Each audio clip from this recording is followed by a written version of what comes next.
السلام علیکم ورحمۃ اللہ وبرکاتہ۔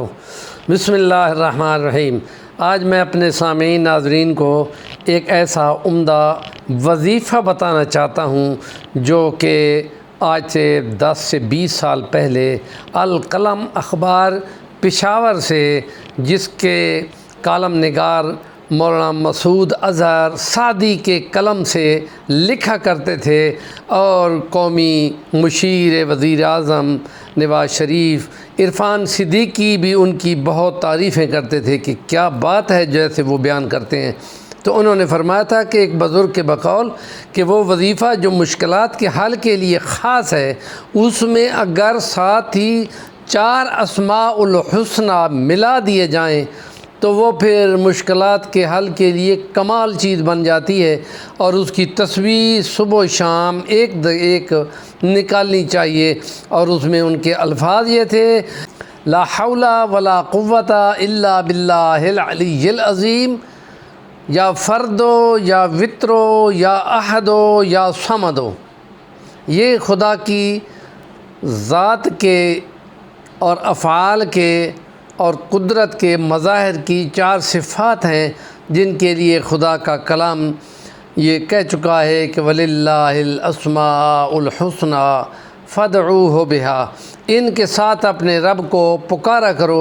اور نبی پاک صلی اللہ علیہ وسلم کی حدیث میں آئے کہ لا حول ولا قوہ 99 بیماریوں کا علاج ہے، اور جس میں یہاں کی بہت ساری مشکلات بھی ہیں، قبر کی بہت ساری مشکلات بھی ہیں، محشر کی بہت ساری مشکلات ہیں، میزان اور پل صراط کی بہت ساری مشکلات ہیں۔ ان سب میں اس وظیفے نے، جو کہ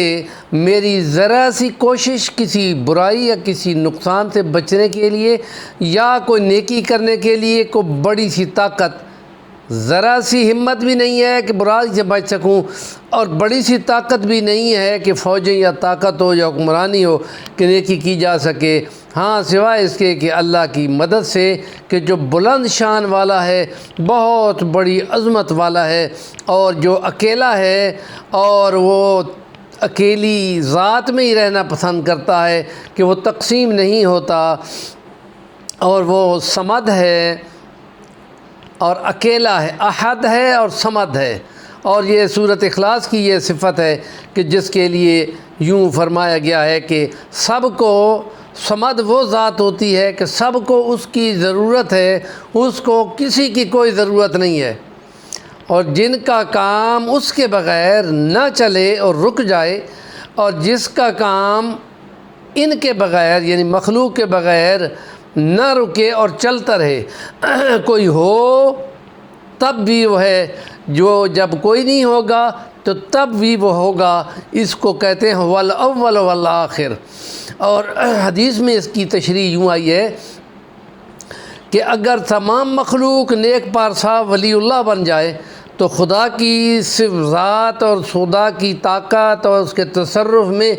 اتنا اضافہ بھی نہیں ہوتا جتنا سمندر میں سوئی کو ڈبو تو سوئی کی نوک پہ کتنا پانی لگے گا۔ ظاہر ہے ناممکن ہے کہ کوئی نظر بھی آئے، اور ساری مخلوق کافر مرتد ہو جائے، ایک بھی کلمے والا نہ ہو، تو خدا کی خدائی اتنی بھی کم نہیں ہوتی جتنی سمندر میں سوئی کو ڈبو اور اس کی نوک پہ دیکھو کہ کتنا پانی لگا ہے۔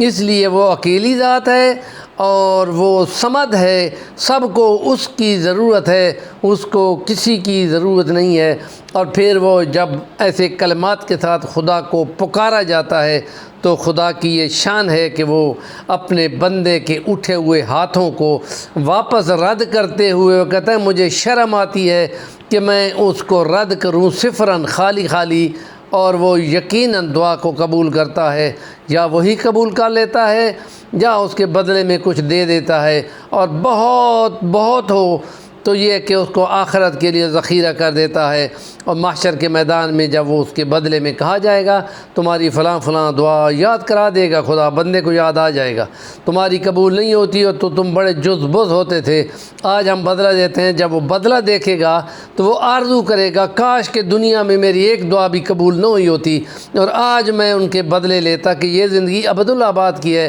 اور وہ تو زندگی تھوڑی سی تھی، چھوٹی سی تھی، اور چند لمحوں کی تھی، اور چند سانس کی تھی، اور ہمارے چینل کا نام ہے صفی الرحمن البانی، ضرور سبسکرائب کر لیں۔